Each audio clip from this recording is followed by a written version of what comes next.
नमस्कार, आप देख रहे हैं गुजरिया न्यूज़। हमारे इस चैनल को लाइक सब्सक्राइब जरूर करें। और ये देखिए, प्रधानमंत्री उन तमाम 8 चीतों को, उनके क्रेट्स को अब ये खोल दिया गया। और ये देखिए, पहला चीता खुद फोटोग्राफी करते हुए। ये बहुत ज़्यादा ये महत्वपूर्ण पल। आप सोचिए, 70-75 साल हो गए हमारे देश में चीते विलुप्त हो गए थे,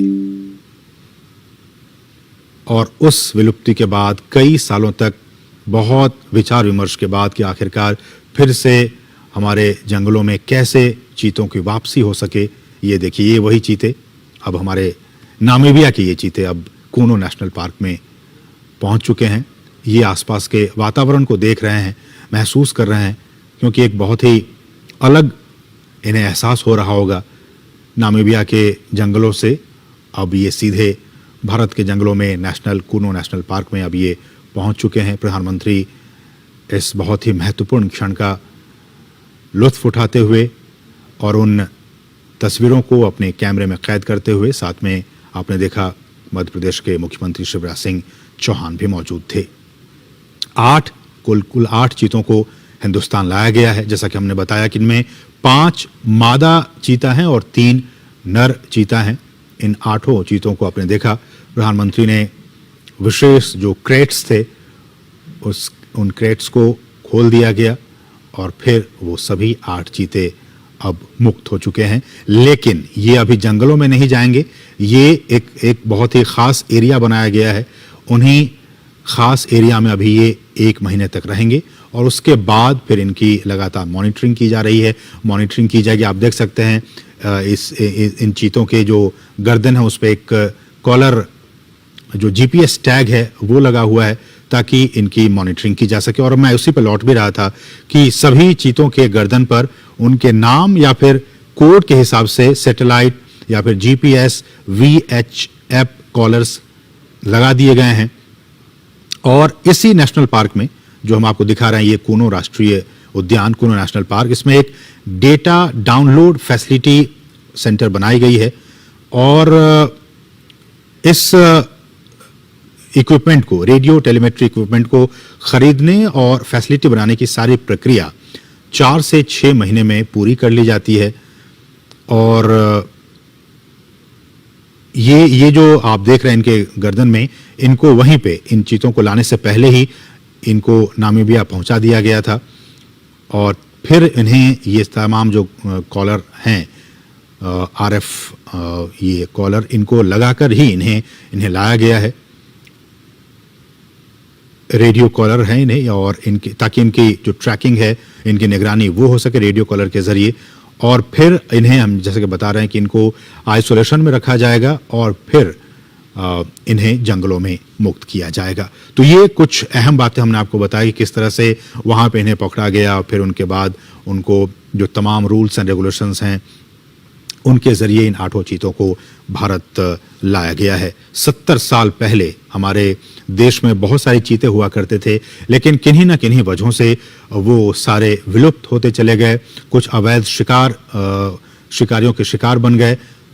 एक भी हमारे देश में चीता नहीं बचा। लेकिन सरकार लगातार कई सालों से प्रयास कर रही थी कि हम जो हैं वो इन चीतों को वापस से एक बार फिर से लाएं, क्योंकि पारिस्थितिकी तंत्र भारत का भी बहुत बेहतर है। और जैसे कि हमने कहा कि नामीबिया के जो वैज्ञानिक थे वो महीनों तक यहाँ पे आते रहे, जाते रहे, और यहाँ का जो भूवैज्ञानिक स्थिति है, यहाँ की जो जलवायु है, उनका उन्होंने अध्ययन किया। और अध्ययन करने के बाद ही वो इस नतीजे पर पहुंचे कि इन तमाम चीतों को मध्य प्रदेश में जो कूनो नेशनल पार्क है, वहाँ की जो स्थिति है, परिस्थिति है, जलवायु है, उसके हिसाब से छोड़ना ज़्यादा उचित होगा। तो उसके बाद ही ये फैसला लिया गया। और हमने आपको बताया कि इन तमाम चीतों के गर्दन में रेडियो कॉलर लगे हुए हैं, ताकि इनकी मॉनिटरिंग की जा सके। और विशेष हमने बताया कि आपको चिनूक हेलीकॉप्टर के जरिए इनको यहाँ पे लाया गया।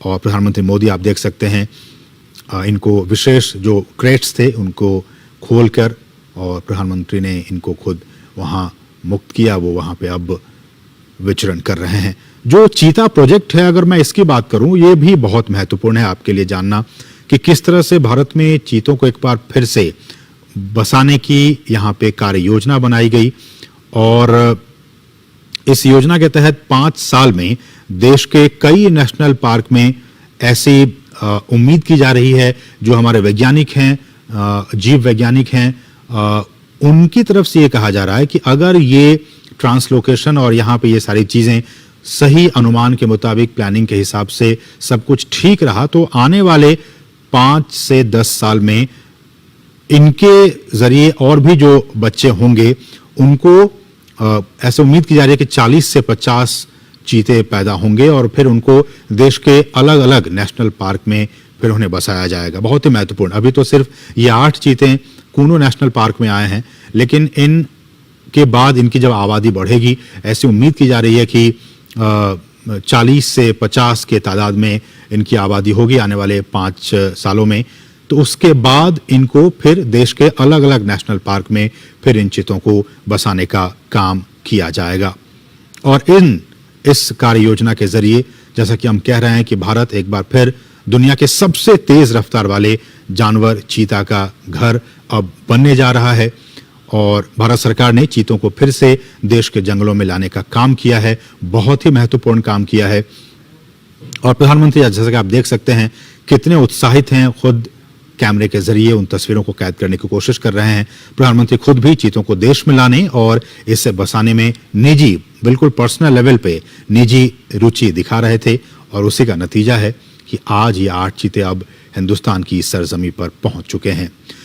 ये हम आपको बताएं, चीता आपने भी देखा होगा तमाम टेलीविजनों के जरिए, नेशनल ज्योग्राफिक पे, एनिमल प्लैनेट चैनल पे, कि किस तरह से ये जंगलों में रहता है और ये एक मांसाहारी जानवर होता है।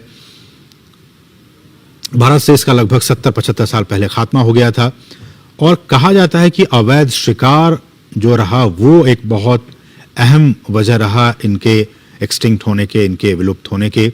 ज़्यादा शिकार, और ये भी कहा जाता है कि जो चीतों का जो नेचुरल हैबिटेट था उनको भी काफ़ी नुकसान पहुंचा था, इसलिए धीरे धीरे विलुप्त हो गए। बहरहाल देश में चीतों को फिर से लाया गया है और हमारे जो जंगल हैं उनका जो इकोसिस्टम है, उनका जो पारिस्थितिकी तंत्र है, ये अब उनके लिए वरदान साबित हो सकता है। जैसा कि हम सभी जानते हैं कि ये जो जानवर है, ये जो चीता है, वो खुले मैदानों में रहते हैं। उनका आवास मुख्य रूप से वहीं होता है जहां उनके लिए शिकार अच्छी खासी तादाद में मौजूद होते हैं। घास के मैदान हो, झाड़ियां हो, खुले जंगल हो, अर्ध शुष्क वातावरण और थोड़ा सा ज्यादा तापमान उनके लिए सही होता है। तो थोड़ा ज्यादा तापमान हो, हम जानते हैं कि मध्य प्रदेश का ये इलाका ज़्यादा तापमान इनका रहता है यहाँ पे 12 महीने, इसलिए भी हमारे जो वैज्ञानिक हैं उन्होंने कहा कि ये काफ़ी उचित होगा यहाँ पे इन्हें रखना। घास के मैदान हैं, झाड़ियाँ हैं, खुले जंगल हैं, ये तमाम चीज़ें इनके अनुकूल हैं इनको यहाँ पे रखने के लिए, इसलिए यहाँ पे इन्हें लाया गया। चीतों को बचाने के लिए उनके शिकार करने के आधार, उनको हमें बचाने की ज़रूरत है। उनके शिकार के आधार करने के आधार को हमें बचाना होगा, जिसमें कुछ खतरे में पड़ी प्रजातियां भी शामिल हैं, बल्कि घास के मैदानों की जो दूसरी अन्य लुप्तप्राय प्रजातियां हैं और खुले वनों का जो इकोसिस्टम है, जो पारिस्थितिकी तंत्र है, उन्हें भी हमें बचाना होगा। जिस बेस पे हम वही कह रहे हैं, जिस बेस पे, जिस आधार पे ये तमाम चीते यहाँ जिंदा रहेंगे, यहाँ रहेंगे, उस बेस को भी, उस आधार को भी हमें बचा कर रखना होगा, तभी तो ये उस इकोसिस्टम में आराम से रह पाएंगे। इसलिए भी हम बार बार ये कह रहे हैं और सरकार भी कह रही है कि उस सिस्टम को, उस बेस को हमें बचा कर रखना होगा। चीतों को वापस लाने से देश में खुले जो जंगल हैं उनको बचाने के काम को भी अब काफ़ी मजबूती मिलेगी। और ये भी देखा गया कि बड़े जो मांसाहारी जानवरों में मानव जो इंटरेस्ट है, ह्यूमन इंटरेस्ट, मानव हितों के साथ संघर्ष चीतों में सबसे कम पाया जाता है। दूसरे जो ऐसे वाइल्ड एनिमल्स होते हैं उनके साथ मैन एनिमल कॉन्फ्लिक्ट होते रहते हैं, अक्सर होते रहते हैं, लेकिन चीतों के साथ ऐसा नहीं है। चीतों के साथ जो मैन एनिमल कॉन्फ्लिक्ट है वो बाकी जो ऐसे एनिमल्स हैं, वाइल्ड एनिमल्स हैं, उनके मुकाबले काफ़ी कम ऑब्जर्व किया गया है, काफ़ी कम देखा गया है। वो सामान्यतया मनुष्यों के लिए खतरा नहीं होते हैं और जो बड़े पशु हैं उन पर भी वो सामान्यतया हमला नहीं करते हैं। और wild life trust of India ने इसकी शुरुआत की थी कि किस तरह से इसको लाया जाए, और दुनिया भर के विशेषज्ञों, पर्यावरण, वन और जलवायु परिवर्तन मंत्रालय सहित भारत सरकार के कई अधिकारियों, राज्य सरकार के अधिकारियों ने इसके लिए कई दौर की बैठकें की। भारत सरकार के अधिकारी, मध्य प्रदेश सरकार के अधिकारी, वन विभाग के अधिकारी, नामीबिया से जुड़े अधिकारी, इन तमाम अधिकारियों की कई महीनों से लगातार बैठकें हो रही थी ताकि ये सारा जो काम है वो बहुत ही इजी वे में हो सके। और इसके लिए जो साइट सर्वे का काम है उसका फैसला लिया गया था। और हालांकि इसके बाद ये भी खबरें आई कि वैसे राज्यों में इन्हें छोड़ा जाए जहां की पहले से चीता पाए जाते थे और उन्हें ही प्रायोरिटी बेसिस पर उन राज्यों को सिलेक्ट किया जाए। तो उसके बाद नाम आया, गुजरात का नाम आया, राजस्थान का नाम आया, छत्तीसगढ़ का नाम आया, मध्य प्रदेश का नाम आया कि ये ऐसे राज्य हैं जहां की आज से 70 साल पहले चीता पाए जाते थे। अब हमारे जो वैज्ञानिक थे, हमारे जो अधिकारी थे, उनके मन में ये आया कि फिर अब इन तमाम जो राज्य हैं, गुजरात, राजस्थान, छत्तीसगढ़, मध्य प्रदेश, ये तमाम राज्यों में से नामीबिया से जो चीते लाए जाएंगे उनके लिए सबसे मुफीद, सबसे एडेप्टेटिव एटमॉस्फेयर कहाँ होगा जहाँ की वो अपने आप को अच्छे से ढाल सकें। तो फिर जीव विज्ञानियों ने ये फैसला लिया कि इनके लिए मध्य प्रदेश ही सबसे उपयुक्त जगह है। मध्य प्रदेश का कूनो राष्ट्रीय उद्यान सबसे उपयुक्त जगह है जहाँ की इसे रखा जा सकता है, छोड़ा जा सकता है। तो उसके बाद ही यह फैसला लिया गया और फिर नामीबिया से हमने बताया कि किस तरह से इन 8 चीतों को यहाँ पे लाया गया है। अधिकतम दूरी आपने देखा होगा नेशनल ज्योग्राफिक चैनल पे या फिर एनिमल प्लैनेट चैनल पे, किस तरह से ये कितनी स्पीड में इस पृथ्वी पर अगर सबसे स्पीड में अगर दौड़ने वाला कोई प्राणी है तो वो चीता है। अधिकतम गति इसकी 450 मीटर तक ही दौड़ सकता है, लेकिन 1 मिनट में बहुत ज्यादा स्पीड में ये दौड़ता है। 450 मीटर तक दूरी तक ये दौड़ सकता है अधिकतम गति से। और कहा जाता है कि दौड़ने के दौरान चीते के शरीर का जो तापमान है वो काफी ज्यादा बढ़ जाता है, इसलिए ये बहुत दूर तक नहीं दौड़ पाते हैं। बहुत स्पीड में दौड़ पाते हैं लेकिन बहुत दूर तक नहीं दौड़ पाते हैं, क्योंकि इससे इनके शरीर का जो हीट है वो काफी बढ़ जाता है। और कहा जाता है कि जो तापमान है इनके शरीर का वो करीब 2.5 डिग्री सेल्सियस तक बढ़ जाता है। और ऐसे में जो इनका जो दिमाग होता है, ब्रेन, वो इस बढ़ी हुई गर्मी को सहन नहीं कर पाता है, झेल नहीं पाता है और वो अचानक ही दौड़ना बंद कर देता है। आपने देखा होगा तमाम जो प्रोग्राम्स बनते रहते हैं उसके जरिए, और ये 1 मिनट तक किसी भी शिकार का पीछा करता है और अगर वो नहीं मार पाता है तो फिर ये उसका पीछा करना छोड़ देता है। तो ये कुछ अहम बातें, हालांकि आप इसके बारे में जानते होंगे। एक बार फिर से हम आपको बता दें कि ये जो चीते लाए गए हैं उनमें से 3 नर हैं और 5 मादा हैं। 2 नर चीतों की उम्र जो है वो 5.5 साल के आसपास है और कहा जाता है कि दोनों भाई हैं। इनमें भी काफ़ी कुछ ये बातें काफ़ी महत्वपूर्ण रखती हैं कि इनके आपस के संबंध कैसे हैं। कई बार ये आपस में एक दूसरे को भी दुश्मन समझ बैठते हैं। तो कहा जा रहा है कि जिन चीतों को लाया गया उसमें से 2 जो नर हैं वो आपस में भाई हैं और दोनों नामीबिया के ओडजीवारेंगो, अगर मैं प्रोनाउंसिएशन ठीक से नहीं कर पा रहा हूं तो मुझे माफ कीजिएगा, ओडजीवारेंगो स्थित जो निजी रिजर्व फॉरेस्ट हैं वहां से इन दोनों भाइयों को लाया गया है। 2 नर चीतों को लाया गया है। जो तीसरा नर है उसकी उम्र 4.5 साल है। इसका मतलब कि ये जो 2 नर हैं जिनकी उम्र 5.5 साल, उनसे ये थोड़ा छोटा है, 4.5 साल इसकी उम्र है और इसे नामीबिया के एरिंडी प्राइवेट गेम रिजर्व से लाया गया है। और 5 मादा चीतों में से एक 2 साल का है, 2 साल की है, एक 2.5 साल की है, एक 3 से 4 साल की, तो 2 जो है वो 5-5 साल की हैं। तो 2 जो मादा चीता है वो 5-5 साल की उनकी उम्र है और एक 2 साल की है, एक 2.5 साल की और एक जो है वो 3 से 4 साल के बीच की इनकी उम्र है। और जैसा कि हमने कहा कि ये 30 दिनों तक पीएम मोदी ने 3 चीतों को पार्क में छोड़ दिया है। ये हम आपको ताज़ा अपडेट बता रहे हैं। 8 में से 3 चीतों को पार्क में छोड़ा जा चुका है। प्रधानमंत्री नरेंद्र मोदी ने बाड़े में छोड़े गए इन चीतों की तस्वीरें ली, आपने देखा इन तस्वीरों के जरिए। और कूनो जबकि अब ये पहुंच चुके हैं, 30 दिनों तक ये क्वारंटीन रहेंगे और उसके बाद फिर उनके स्वास्थ्य और बाकी जो एक्टिविटीज़ हैं उन पर लगातार नज़र रखी जा रही है, आगे भी नज़र रखी जाएगी।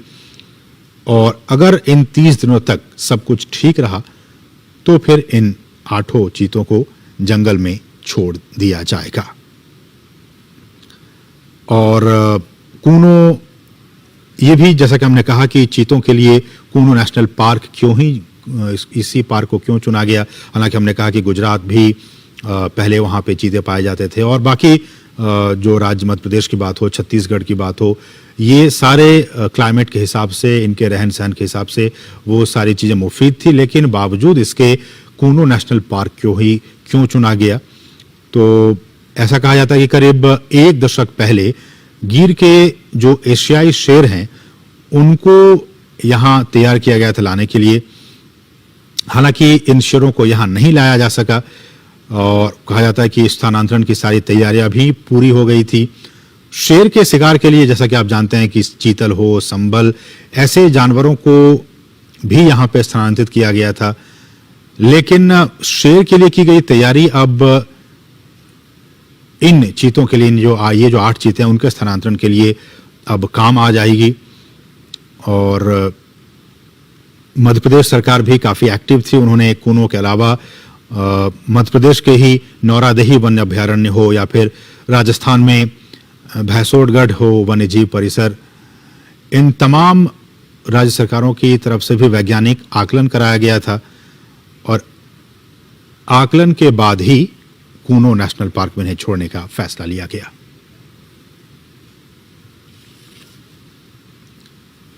और भारत में 7 दशक के बाद चीतों की वापसी के ऐतिहासिक अवसर पर आइए सुनते हैं प्रधानमंत्री का ये बहुत ही खास संदेश। नमस्कार मेरे प्यारे देशवासियों, मानवता के सामने ऐसे अवसर बहुत कम आते हैं जब समय का चक्र हमें अतीत को सुधार कर नए भविष्य के निर्माण का मौका देता है। आज सौभाग्य से हमारे सामने एक ऐसा ही क्षण है। दशकों पहले जैव विविधता की सदियों पुरानी जो कड़ी टूट गई थी, विलुप्त हो गई थी, आज हमें उसे फिर से जोड़ने का मौका मिला है। आज भारत की धरती पर चीता लौट आए हैं और मैं ये भी कहूंगा कि इन चीतों के साथ ही भारत की प्रकृति प्रेमी चेतना भी पूरी शक्ति से जागृत हो उठी है। मैं इस ऐतिहासिक अवसर पर सभी देशवासियों को बहुत बहुत बधाई देता हूं। विशेष रूप से मैं हमारे मित्र देश नामीबिया और वहां की सरकार का भी धन्यवाद करता हूं, जिनके सहयोग से दशकों बाद चीते भारत की धरती पर वापस लौटे हैं। मुझे विश्वास है ये चीते न केवल प्रकृति के प्रति हमारी जिम्मेदारियों का बोध कराएंगे, बल्कि हमारे मानवीय मूल्यों और परंपराओं से भी अवगत कराएंगे। साथियों, जब हम अपनी जड़ों से दूर होते हैं तो बहुत कुछ खो बैठते हैं। इसलिए ही आजादी के इस अमृत काल में हमने अपनी विरासत पर गर्व और गुलामी की मानसिकता से मुक्ति जैसे पंच प्राणों के महत्व को दोहराया है। पिछली सदियों में हमने वो समय भी देखा है जब प्रकृति के दोहन को शक्ति प्रदर्शन और आधुनिकता का प्रतीक मान लिया गया था। 1947 में जब देश में केवल आखिरी 3 चीते बचे थे तो उनका भी साल के जंगलों में निष्ठुरता और गैर जिम्मेदारी से शिकार कर लिया गया। ये दुर्भाग्य रहा कि हमने 1952 में चीतों को देश से विलुप्त तो घोषित कर दिया, लेकिन उनके पुनर्वास के लिए दशकों तक कोई सार्थक प्रयास नहीं हुआ। आज आजादी के अमृत काल में अब देश नई ऊर्जा के साथ चीतों के पुनर्वास के लिए जुट गया है। अमृत में तो वो सामर्थ्य होता है जो मृत को भी पुनर्जीवित कर देता है। मुझे खुशी है कि आजादी के अमृत काल में कर्तव्य और विश्वास का ये अमृत हमारी विरासत को, हमारी धरोहरों को और अब चीतों को भी भारत की धरती पर पुनर्जीवित कर रहा है। इसके पीछे हमारी वर्षों की मेहनत है। एक ऐसा कार्य राजनीतिक दृष्टि से जिसे कोई महत्व नहीं देता, उसके पीछे भी हमने भरपूर ऊर्जा लगाई। इसके पीछे एक विस्तृत चीता एक्शन प्लान तैयार किया गया। हमारे वैज्ञानिकों ने लंबी रिसर्च की, साउथ अफ्रीकन और नामीबियाई एक्सपर्ट के साथ मिलकर काम किया। हमारी टीम्स वहां गई, वहां के एक्सपर्ट भी भारत आए। पूरे देश में चीतों के लिए सबसे उपयुक्त क्षेत्र के लिए वैज्ञानिक सर्वे किए गए और तब कूनो नेशनल पार्क को एक शुभ शुरुआत के लिए चुना गया। और आज हमारी वो मेहनत परिणाम के रूप में हमारे सामने है। साथियों, ये बात सही है कि जब प्रकृति और पर्यावरण का संरक्षण होता है तो हमारा भविष्य भी सुरक्षित होता है, विकास और समृद्धि के रास्ते भी खुलते हैं। कूनो नेशनल पार्क में जब चीता फिर से दौड़ेंगे तो यहां का ग्रासलैंड इकोसिस्टम फिर से रिस्टोर होगा, बायोडायवर्सिटी और बढ़ेगी। आने वाले दिनों में यहां इको टूरिज्म भी बढ़ेगा, यहां विकास की नई संभावनाएं जन्म लेगी, रोजगार के अवसर बढ़ेंगे। लेकिन साथियों, मैं आज आपसे सभी देशवासियों से एक आग्रह भी करना चाहता हूं। कूनो नेशनल पार्क में छोड़े गए चीतों को देखने के लिए देशवासियों को कुछ महीने का धैर्य दिखाना होगा, इंतजार करना होगा, सहयोग करना होगा। आज ये चीते मेहमान बनकर आए हैं, इस क्षेत्र से अनजान है। कूनो नेशनल पार्क को ये चीते अपना घर बना पाए, इसके लिए हमें इन चीतों को भी कुछ महीने का समय देना होगा। अंतर्राष्ट्रीय गाइडलाइंस पर चलते हुए भारत इन चीतों को बसाने की पूरी कोशिश कर रहा है।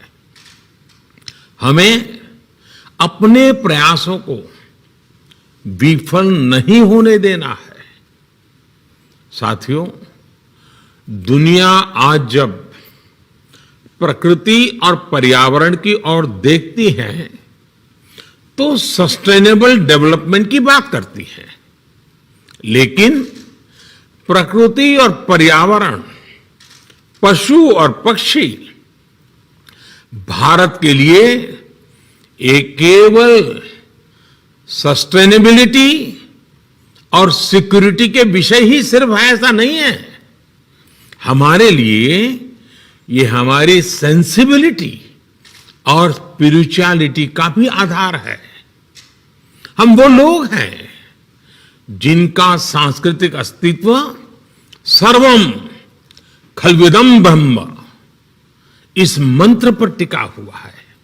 अर्थात संसार में पशु, पक्षी, पेड़, पौधे, जड़, चेतन जो कुछ भी है वो ईश्वर का ही स्वरूप है, हमारा अपना ही विस्तार है।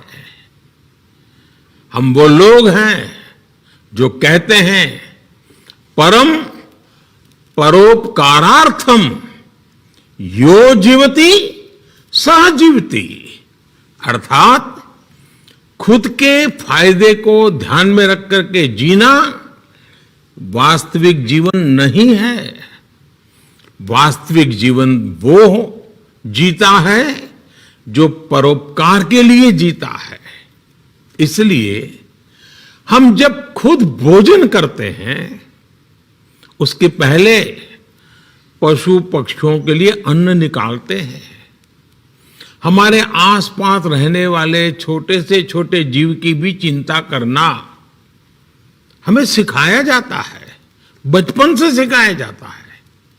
हमारे संस्कार ऐसे हैं कि कहीं अकारण किसी जीव का जीवन चला जाए तो हम अपराध बोध से भर जाते हैं। फिर किसी पूरी जीव जाति का अस्तित्व ही अगर हमारी वजह से मिट जाए, ये हमें कैसे स्वीकार हो सकता है?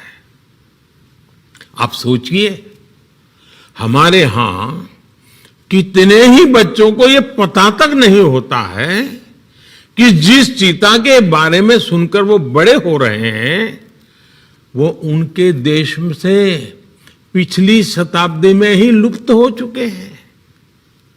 आज अफ्रीका के कुछ देशों में और ईरान में चीता पाए जाते हैं, लेकिन भारत का नाम उस लिस्ट से बहुत पहले हटा दिया गया था। आने वाले वर्षों में बच्चों को इस विडंबना से नहीं गुजरना पड़ेगा। मुझे विश्वास है वो चीता को अपने ही देश में कूनो नेशनल पार्क में दौड़ता देख पाएंगे। चीता के जरिए आज हमारे जंगल और जीवन उसका एक बड़ा शून्य भर रहा है। साथियों, आज 21वीं सदी का भारत पूरी दुनिया को संदेश दे रहा है कि इकोनॉमी और इकोलॉजी कोई विरोधाभासी क्षेत्र नहीं है। पर्यावरण की रक्षा के साथ ही देश की प्रगति भी हो सकती है। ये भारत ने दुनिया को करके दिखाया है। आज एक और हम विश्व की तेजी से बढ़ती अर्थव्यवस्था में शामिल है, तो साथ ही देश के वन क्षेत्रों का विस्तार भी तेजी से हो रहा है। साथियों, 2014 में हमारी सरकार बनने के बाद से देश में करीब करीब 250 नए संरक्षित क्षेत्र जोड़े गए हैं। हमारे यहां एशियाई शेरों की संख्या में भी बड़ा इजाफा हुआ है। आज गुजरात देश में एशियाई शेरों का बड़ा क्षेत्र बनकर उभरा है। इसके पीछे दशकों की मेहनत, रिसर्च बेस्ड पॉलिसीज और जन भागीदारी की बड़ी भूमिका है। मुझे याद है, हमने गुजरात में एक संकल्प लिया था। हम जंगली जीवों के लिए सम्मान बढ़ाएंगे और संघर्ष घटाएंगे। आज उस सोच का प्रभाव परिणाम के रूप में हमारे सामने है। देश में भी टाइगर्स की संख्या को दोगुना करने का जो लक्ष्य तय किया गया था, हमने उसे समय से पहले हासिल किया है। असम में एक समय एक सींग वाले गैंडों का अस्तित्व खतरे में पड़ने लगा था, लेकिन आज उनकी भी संख्या में वृद्धि हुई है। हाथियों की संख्या भी पिछले वर्षों में बढ़कर 30,000 से ज्यादा हो गई है। भाई और बहनों, देश में प्रकृति और पर्यावरण के दृष्टिकोण से जो एक और बड़ा काम हुआ है, वो है वेटलैंड का विस्तार। भारत ही नहीं, पूरी दुनिया में करोड़ों लोगों का जीवन और उनकी जरूरतें वेटलैंड इकोलॉजी पर निर्भर करती हैं। आज देश में 75 वेटलैंड्स को रामसर साइट्स के रूप में घोषित किया गया है, जिनमें 26 साइट्स पिछले 4 वर्षों में ही जोड़ी गई हैं। देश के इन प्रयासों का प्रभाव आने वाली सदियों तक दिखेगा और प्रगति के नए पथ प्रशस्त करेगा। साथियों, आज हमें वैश्विक समस्याओं को, समाधानों को और यहां तक कि अपने जीवन को भी होलिस्टिक वे में देखने की जरूरत है। इसलिए आज भारत ने विश्व के ये LIFE, लाइफ यानी लाइफस्टाइल फॉर द एनवायरमेंट जैसा जीवन मंत्र दिया है। आज इंटरनेशनल सोलर अलायंस जैसे प्रयासों के द्वारा भारत दुनिया को एक मंच दे रहा है, एक दृष्टि दे रहा है। इन प्रयासों की सफलता दुनिया की दिशा और भविष्य तय करेगी। इसलिए आज समय है कि हम ग्लोबल चुनौतियों को दुनिया की नहीं, अपनी व्यक्तिगत चुनौती भी माने। हमारे जीवन में एक छोटा सा बदलाव पूरी पृथ्वी के भविष्य के लिए एक आधार बन सकता है। मुझे विश्वास है, भारत के प्रयास और परंपराएं इस दिशा में पूरी मानवता का पथ प्रदर्शन करेगी, बेहतर विश्व के सपने को ताकत देगी।